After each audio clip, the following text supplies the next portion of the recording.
లోపలికి వచ్చేటప్పుడు ఉత్సవ విగ్రహాలు ఊరేగింపుకు వెళ్తున్నట్టున్నాయి. అది ఏమిటి అసలు రోజు చేస్తారా? అంటే ఇక్కడ ఏంటంటే అమ్మవారిని ప్రతినిత్యం కూడా పల్లకి సేవ అని ఉంటుంది. అమ్మవారు అయ్యవారు ఈ అమ్మవారు అయ్యవారిని పల్లకి సేవలో తిప్పుతా ఉంది. గుడి చుట్టూ ప్రదక్షిణ చేస్తూ ఆ గుడి చుట్టూ అమ్మవారు ప్రదక్షిణ చేస్తూ ఈ భక్తులంతా కూడా ఆ పల్లకిని మోస్తారు.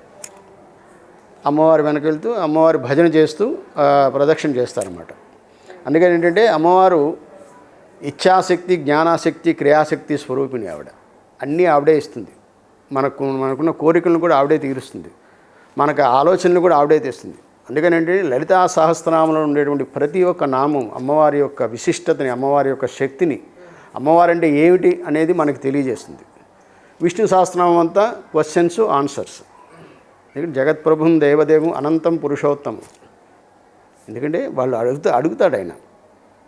అర్జున ఉవాచ, భీష్మ ఉవాచ, ఇవన్నీ కూడా అంటే వాళ్ళు చెప్పినటువంటివి ఇవన్నీ. ఎందుకంటే మనం ఈ సనాతన ధర్మం అనేది మన భారతదేశంలో అతి పురాతనమైనటువంటిది. మహర్షులు మనకిచ్చినటువంటి మహాభాగ్యం ఇది. ఎవరు ఏమనుకున్నప్పటికీ కూడా ఒక శక్తి అనేది మాత్రం ఉందని అందరూ ఒప్పుకుంటారు. అంటే ఆ శక్తి అనేది ఒక్కొక్కరు ఒక్కొక్క రకంగా కొలుస్తారు. ఇప్పుడు తారాదేవి అని చైనాలో కొలుస్తారు. తెలుసా నీకు? లేదండి. మేము సాగా వెళ్ళాం. సాగా నేను మానసరోవర్ వెళ్ళాను. టిబెట్లో దశమహావిద్యల్లో తారాదేవి ఉంటుంది. ఆ అమ్మవారిని వాళ్ళు కొలుస్తారు. అక్కడ వాళ్ళు విగ్రహం ఉంటే ఆ విగ్రహం చూసి ఈ అమ్మవారు సరస్వతి అమ్మవారు కాదండి, ఇది తారాదేవి. తారాదేవిని వీళ్ళు ఇక్కడ పూజిస్తారు. ఇక్కడ ఏంటి షేర్పాలు, ఈ షేర్పాలు అందరూ కలిసి అమ్మవారిని పూజిస్తారు.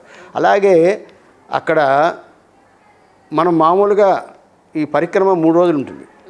కైలాష్ పరిక్రమ మనం మామూలుగా నడవడానికి చాలా కష్టపడతాం. చాలామంది గుర్రాల మీద వెళ్తారు. కానీ వాళ్ళు షేర్పాలు పొర్లు దండాలు పెట్టుకుంటూ వెళ్తారు. వాళ్ళు అది ఎంత అంటే ఒక శక్తి అనేది వాళ్ళని ఎలా నడిపిస్తుందంటే, వాళ్ళు షేర్పాలను అడిగితే వాళ్ళు చెప్పారు, మాకు ఆ పరమేశ్వరుడు కనిపిస్తాడు మాకు ఇక్కడ. అంటే మనం భగవంతుణ్ణి నమ్మి కొలిస్తే నా యొక్క అనుభవాలు ఎన్నో ఉన్నాయి ఇక్కడ అమ్మవారి దగ్గర.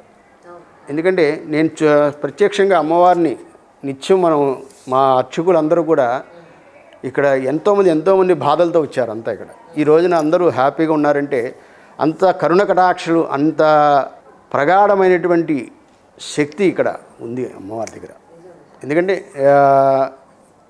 నేను చాలా వరకు చూసి నేను చెప్పడం కానీ నాకు ఎంతోమంది ఈ ఇన్ని సంవత్సరాల్లో అందరూ ఏదో అనుభవాలు చెప్తూనే ఉంటారు. ఇక్కడ ఉన్న వాళ్ళు, బయట వాళ్ళు. ఎందుకంటే ఎవరైనా సరే వాళ్ళు చెప్పుకునేది ఏంటంటే అర్చకుడికే చెప్తారు వచ్చి, ఏమంటే మాకు అమ్మవారు ఇలా చేసిందండి, అమ్మవారికి ఏదైనా చేయించాలండి, మీరు ఏదైనా చెప్పండి గురువుగారు అంటారు. అమ్మవారికి ఏదైనా చేయించవని నీ శక్తి కొలదే అంటాం.